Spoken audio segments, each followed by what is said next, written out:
오늘 우리에게 주신 하나님의 말씀은 마태복음 6장 9절서부터 13절입니다.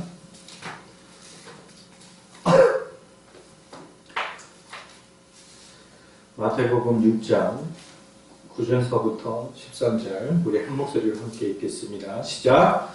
그러므로 너희는 이렇게 기도하라. 하늘에 계신 우리 아버지여, 이름이 거룩히 여김을 받으시오며 나라가 임하시오며 뜻이 하늘에서 이루어진 것 같이 땅에서도 이루어지리이다.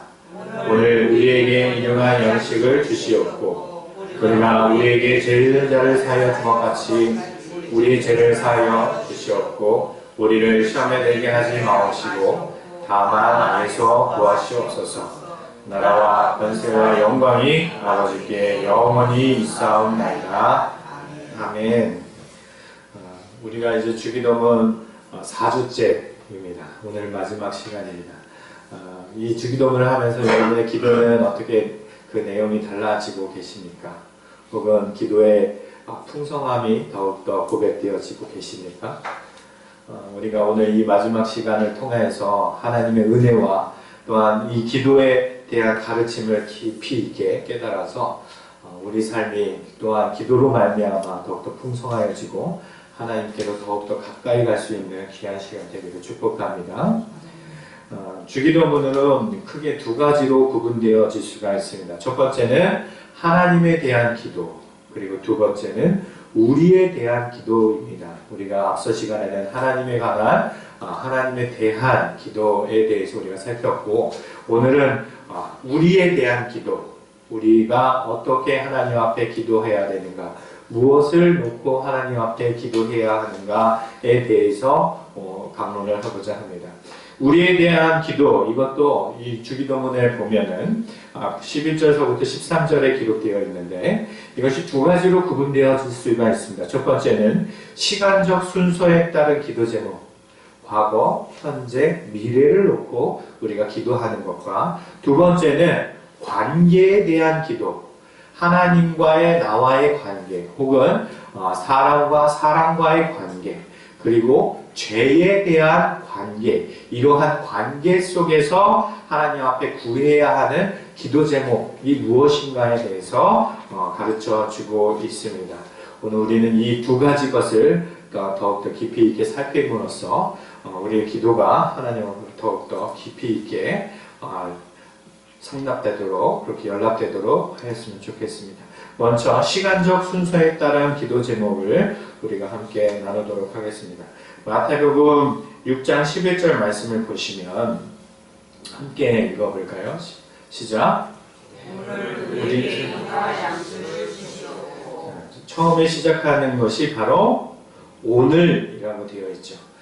이 개역 한글, 우리가 이 개역 개정 이전의 성경에는 오늘날이라고 표현되어져 있어요. 그러니까 오늘날이라는 것은 하루 24시간을 의미하는 것이죠. 그러니까 우리가 오늘 하루를 시작할 때 하나님 앞에 구해야 하는 것은 일용할 양식이다.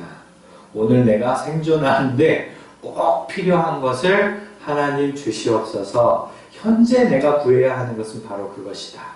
그리고 12절 보십시오. 12절 보시면 함께 읽어볼까요? 시작! 우리가 우리에게 죄 지은 자를 사하여 준 것 같이 우리의 죄를 사하여 주옵시고. 이것이 과거형으로 기록되어 있습니다. 따라서 이것은 과거에 대해서 우리가 하나님 앞에 무엇을 구해야 하는가? 죄에 대한 회개 기도.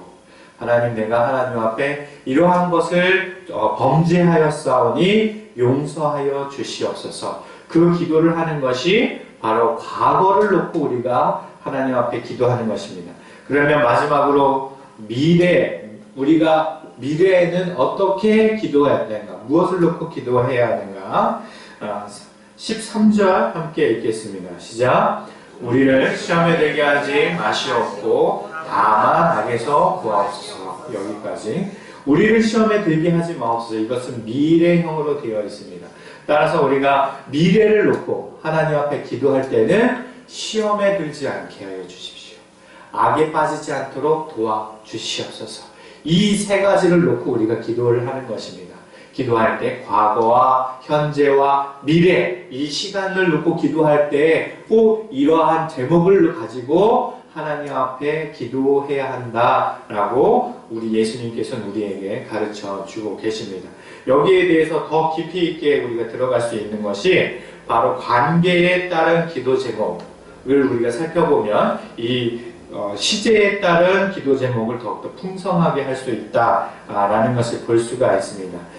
이 관계, 앞서 이야기했지만 하나님과의 관계, 그리고 사람과 사람과의 관계, 그리고 죄와 우리와의 관계에 대해서 우리가 기도 제목을 가지고 기도할 수가 있는데, 첫 번째 하나님과의 관계에 대해서 다시 한번 우리가 마태복음 6장 11절 말씀을 함께 읽어보도록 하겠습니다.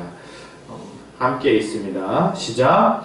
오늘 우리에게 일용할 양식을 주시옵고. 이 양식이라고 쓰여 있는 단어가 이 헬라어로는 떡이라는 뜻을 가지고 있습니다. 떡, 음식, 혹은 성만찬 할 때 예수께서 나누어 주셨던 그 떡, 이 단어도 마찬가지로 이 우르토스라는 이 헬라어로 쓰여져 있습니다. 그런데 우리가 여기에서 이 떡에 집중하는 것이 아니라 일용할이라는 단어에 우리가 집중할 필요가 있습니다. 우리가 지난 시간에 이 일용하다라는 것은 어떻게 해석했죠?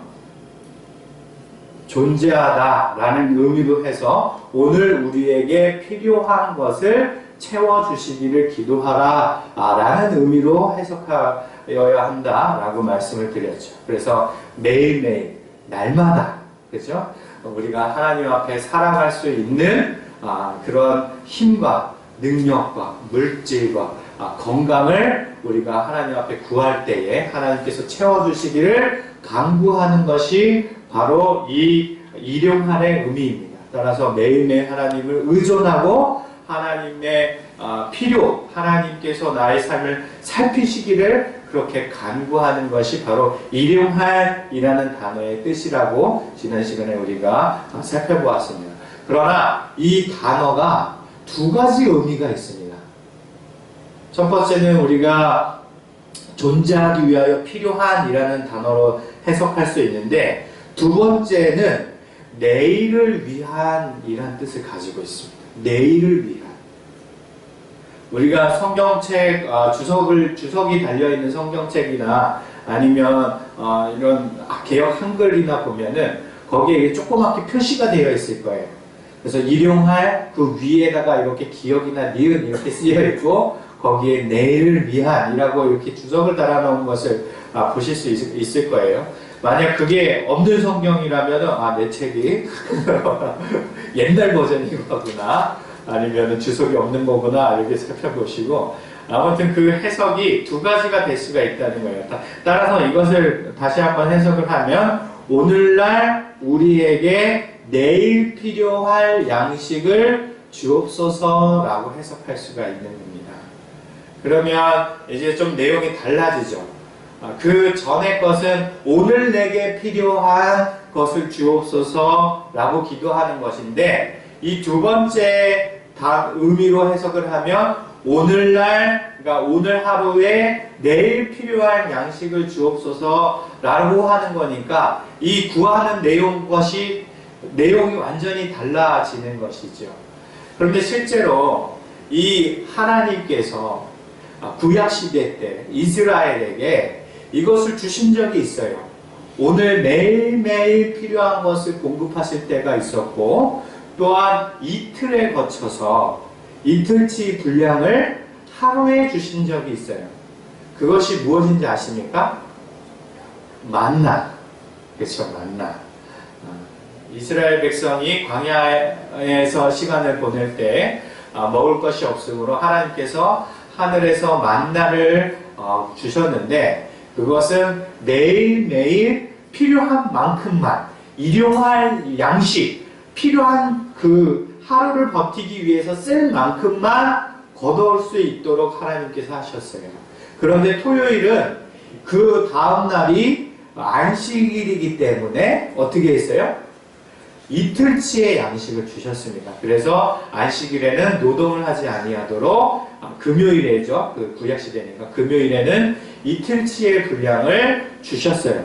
그러니까 따라서 이 주기도문에 일용할 양식을 주옵소서는 이 만나, 이것이 만나를 상징하는 것이다 라고 생각을 하였을 때 다시 이것을 적용하여 설명을 풀이하여 우리가 보자면 오늘날 우리에게 만나를 주옵소서 라고 해석해 질 수가 있습니다. 그런데 이 신약성경 고린도 전서 10장 3절에 보면 이 만나를 가르쳐 신령한 음식이라고 기록하여 있습니다. 신령한 음식. 그렇다면 이 신령한 음식은 땅의 것입니까? 아니죠. 하늘의 것입니다. 하늘의 것. 그러면 오늘날 우리에게 신령한 양식을 부어 주시옵소서라고 해석되어질 수 있다라는 것입니다. 그렇다면 우리가 전자만을 가지고 우리가 이 일용할이라는 단어를 전자만 가지고 놓고 우리가 기도하자면 우리의 삶 가운데 필요한 것, 물질적인 것, 뭐 건강, 뭐 이런 여러 가지 것들 그걸 하나님 앞에 구할 수가 있는데 이 두 가지의 해석을 함께 우리가 적용하여서 이 본문을 살펴보자면 육체적인 것뿐만이 아니라 신령한 하나님의 양식을 부어주셔서 우리가 은혜로 하나님의 영으로 하나님의 능력으로 살아갈 수 있도록 주님 역사하여 달라고 기도한다라는 것입니다. 따라서 이 본문의 말씀은 우리가 두 가지를 함께 취합하여야 하는 것이 좋습니다. 그러니 이 일용할 양식을 주옵소서라는 이 기도 제목을 우리가 떠올리면서 기도하실 때에 여러분의 삶 가운데 필요한 것을 공급하여 달라고 기도하시기 바랍니다. 그러나 더 나아가서 우리가 땅의 것만을 가지고 살아가는 것이 아니라 하늘의 양식으로 살아가는 존재임을 고백하시고 하나님의 은혜와 성령의 역사하심과 능력을 부어 주시옵소서라고 기도하시기 바랍니다. 두 번째는 사람과의 관계를 놓고 하나님께서 기도하라 라고 가르쳐 주셨습니다. 마태복음 6장 12절입니다. 함께 읽도록 하겠습니다. 시작. 우리가 우리에게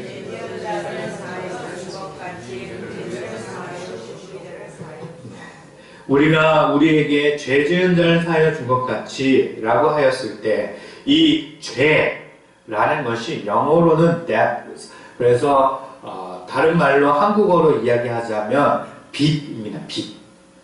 이렇게 태양빛 이런 거 말고 부채할 때 사람에게 돈 뭐 빌린 거 할 때 그 빚을 이 헬라어로 기록하여 놨습니다. 그러니까 죄는 곧 빚진 것이다, 빚이다 라고 표기를 하였던 것이지요. 그렇다면 이것을 우리가 생각을 해봤을 때 우리가 빚으로부터 자유함을 얻으려면 어떻게 해야 합니까? 여러분이 누군가에게 100만 원을 빌렸어요. 그러면 그 100만 원으로부터 여러분이 자유함을 얻으려면 어떻게 해야 되죠? 빚을 갚아야 되죠. 특별히 이자까지 쳐서 주면 더 후련하겠죠. 그렇죠?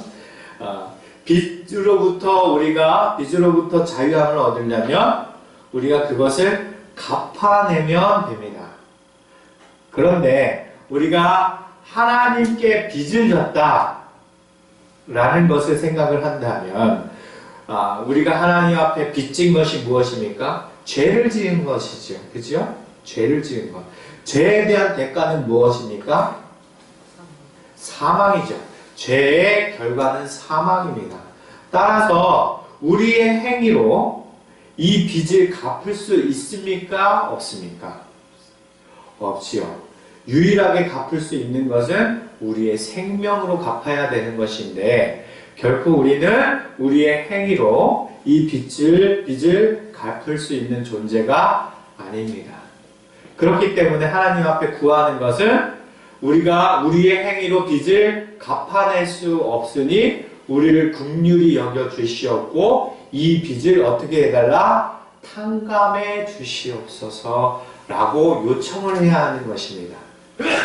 그러면 하나님께서 이 기도를 들으시고 내가 너에게 빚이 없다 하시는 그런 은혜를 우리에게 주시는 겁니다. 따라서 이것이 사람과의 관계를 놓고 함께 기도하는 것이라 했으니 하나님께서 우리의 죄를 탕감하여 주신 것처럼 우리 또한 사람들이 나에게 잘못했거나 빚을 졌거나 혹은 나를 힘들게 했거나 이러한 모든 것을 우리가 행위로 그것을 받으려고 하지 말고 내가 당신이 나에게 이렇게 힘들게 했으니 당신도 이렇게 힘들어라 라는 것으로 갚지 않고 이것을 탕감하여 주는 것. 아멘.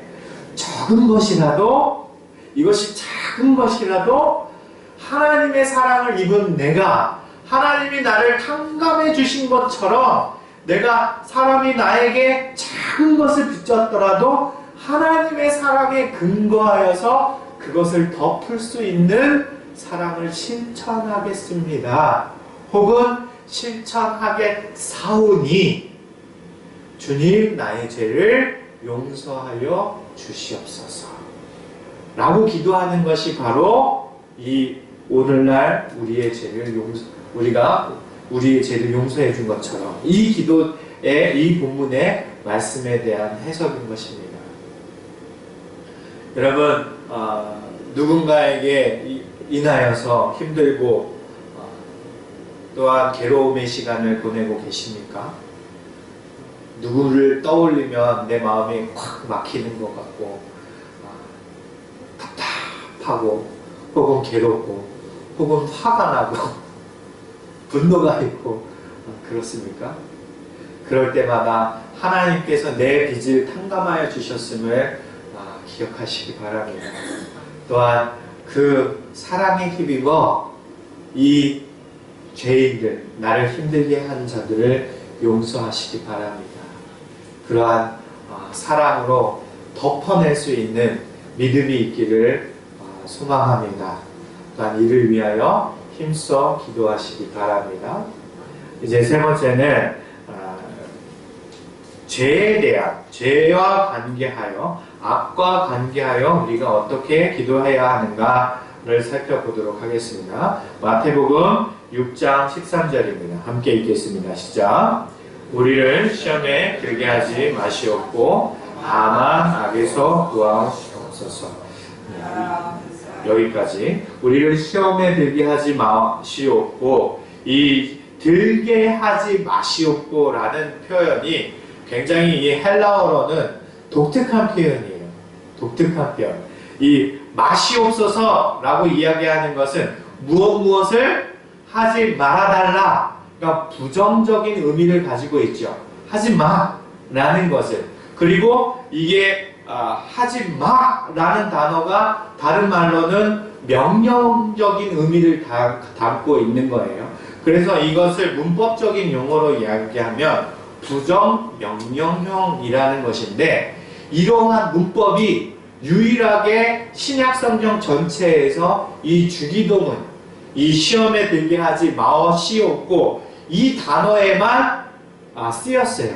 그만큼 이것이 강력하게 강조되어서 이 시험에 들지 말게 하옵소서가 아주 특별하게 하나님 앞에 요청하는 것인데, 그렇다면 이것을 부정명령형으로 우리가 해석을 하자면 이렇게 해석할 수가 있겠죠. 우리를 시험 안으로 인도하지 마옵소서라고 우리가 해석을 할 수가 있습니다. 그런데 신약 성경에 야고보서 1장 13절에는 하나님은 친히 아무도 시험하지 않으신다라고 기록되어 있어요. 그러면 이것이 모순되잖아요. 그죠? 그렇기 때문에 우리가 이 본문을 가지고 해석을 할 때 하나님이 친히 인간을 시험 안으로 인도하시지 않으시는 분이시니 이 본문을 우리가 해석할 때는 하나님께서 우리를 시험에 들게 하는 악의 유혹을 허락하지 말아 주시옵소서 라고 해석을 해야 한다는 것입니다. 다시 한번, 우리로 하여금 마귀의 유혹에 빠지는 것을 허락하지 마소서 라고 해석을 하는 것이 온전한 해석입니다. 하나님께서는 이 죄에 대해서 우리가 죄에 넘어지려 할 때에 두 가지를 하시는 겁니다. 첫 번째는 막으실 때가 있고, 두 번째는 모른 채 하십니다. 신학적 용어로는 유기라는 표현을 쓰는데, 이것을 허락한다라는 의미예요. 이것이 어디에 잘 나타나 있냐면 욥기서에 나타나 있어요. 욥을 넘어뜨리려고 할 때 사단이 하나님께서 그래 한번 해봐 라고 할 때 이것이 적용되어질 수가 있는 것이죠. 따라서 우리는 하나님 앞에 미래를 놓고 기도하며 악과의 관계를 놓고 기도할 때에 하나님, 나로 하여금 사단의 유혹에 빠지지 않도록 도와주시옵소서, 그것을 허락하지 말아 주시옵소서 라고 기도해야 한다라는 것입니다. 아멘.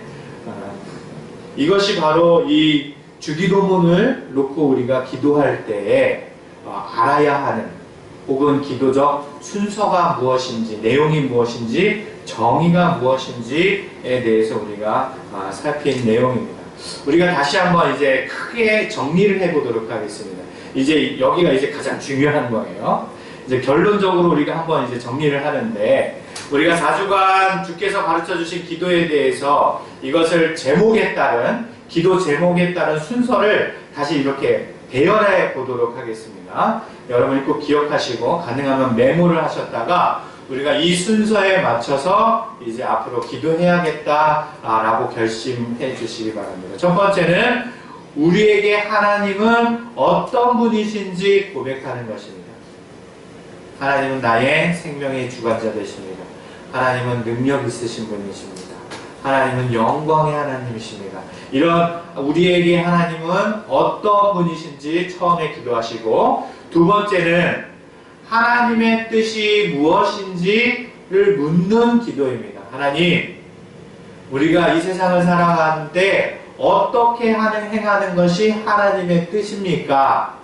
하나님의 나라의 영광을 위해서 우리가 어떻게 행해야 하겠습니까? 라고 하나님의 뜻을 묻는 기도. 이것이 두 번째입니다. 세 번째는 하나님의 뜻이 온전하게 이루어지기를 바라는 것입니다. 하나님의 뜻을 알았사오니 그 뜻대로 이루어지게 하여 주시옵소서 라고 기도하는 것이 세 번째입니다. 그럼 네 번째, 이제 인간을 위한 기도, 우리를 위한 기도인데, 네 번째는 오늘 우리에게 필요한 것을 구하는 기도입니다. 이것이 육적 필요, 또한 영적 필요에 대한 것을 구하는 기도가 되겠습니다. 다섯 번째는 과거의 죄를 고백하는 회개의 기도입니다. 이 회개의 기도를 기도할 때 빼먹으면 안 되시겠죠. 꼭 우리가 과거를 놓고 기도할 때 회개의 기도를 하시고, 여섯 번째, 미래의 시험에 빠져 넘어지지 않도록 도움을 구하는 기도를 하시기 바랍니다. 마지막으로는 감사와 찬양의 기도를 드리며 대개 그의 나라와 영광이 아버지께 영원히 있음을 그렇게 기도하시면 되겠습니다. 이 7가지 순서에 따라서 여러분이 기도하시면 우리가 더욱더 우리의 기도가 풍성하여질 줄로 믿습니다. 아멘. 그러나 그것보다 더 중요한 기도의 정의와 목적이 있는 것을 여러분 기억하시기 바랍니다. 주기도문은 하나님과 그의 나라를 위한 기도입니다. 또한 주기도문은 나의 삶이 중심이 아니라 하나님이 중심인 기도임을 기억하시기 바랍니다. 또한 우리의 기도는 나를 위한 목적이 있는 기도가 아님을 고백하시고, 하나님을 위한 목적이 있음을, 하나님의 나라를 위한 목적이 있음을 하나님 앞에 기도하는 것입니다. 따라서 우리가 기도하는 모든 행위를 통해서 우리가 하나님의 나라를 이루어간다라는 믿음과 확신이 있어야 될 줄로 믿습니다. 사랑하는 성도 여러분, 우리가 앞서 영상을 본 것처럼 기도는 그 자체가 예배입니다. 또한 기도는 그 자체가 찬양입니다. 또한 기도는 우리에게 가장 강력한 무기가 됩니다. 마지막으로 기도는 우리를 가장 복되게 만듭니다. 이것을 믿으십니까? 우리가 공기를 호흡하여서 살아갈 수 있듯이 여러분이 기도로 호흡하듯이 살아가시기를 바랍니다. 날마다 하나님을 의지하시고 하나님 앞에 이 기도로 나아갈 때 우리의 삶이 더욱더 풍성하여질 줄로 믿습니다. 그렇게 기도에 전혀 힘쓰는 사랑하는 만남의 식구 모든 성도들이 되시기를 바랍니다. 기도하겠습니다. 사랑해 주님 감사드립니다. 우리에게 기도를 가르쳐 주시고 하나님 나라와 영광을 위하여 또한 하나님의 뜻을 위하여 간구하게 하여 주시니 감사드립니다. 이제 우리가 주님의 기도를 배웠사오니 우리가 배운 대로 하나님 앞에 기도하게 하여 주시고 더욱더 풍성한 것으로 아버지 앞에 아뢰 수 있는 그런 사랑스러운 주의 자녀가 될 수 있도록 인도하여 주시옵소서. 감사드리오며 예수님의 이름으로 기도드립니다. 아멘. 우리 다같이 찬송가 413장 함께 찬양합니다. 찬송가 413장입니다.